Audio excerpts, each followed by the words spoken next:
يمكن أنتي ربشته كده عن الأسعانات dad badan baa xifilaya in mashaariicda dawladdu istaagayaan oo waxyaabaha hoos u dhacayaan laakiin sida la socotaan wax isbedelay ma jirto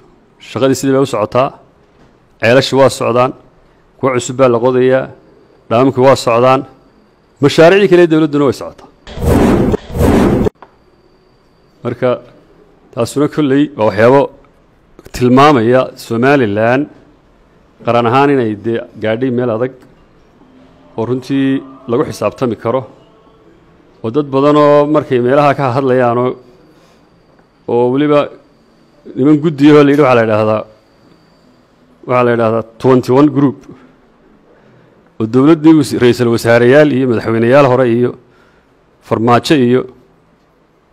ninkii yara indha burburnaa ee Puntland madaxda ka ahaan jiray Cabdi Weli Gaas iyo niman noocaasi ku jiraan ayaa hadiyo jeer markay hadlayaan iyo maaragtay Somaliland waxay ka dhigayeen sidii meel maaragtay dhibaato weyn soo gaadhay ama bulshada caalamka oo kale markay wareegayaan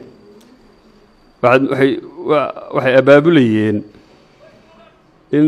Soomaaliya iyo xamar iyo meelaha la yiraahdo nimankaas waa Somalilandide hal isugu tago waa Soomaalidida hal isugu tago ciidamo inta laga ururiyo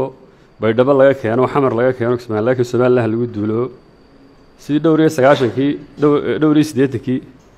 dagaaladii xasuuqyada dalka dhacay qaar la mid ah ay soo abaabulayeen laakiin reer xamarkina waa diideen reer baydhabina waa diideen dadkii oo dhamina waa diideen way banjareen oo way u socon weeyday Somalilandna waa halkaan u socdaay horumarkeedii iyo mashaariicdeedii iyo shaqooyinkeedii may ciirin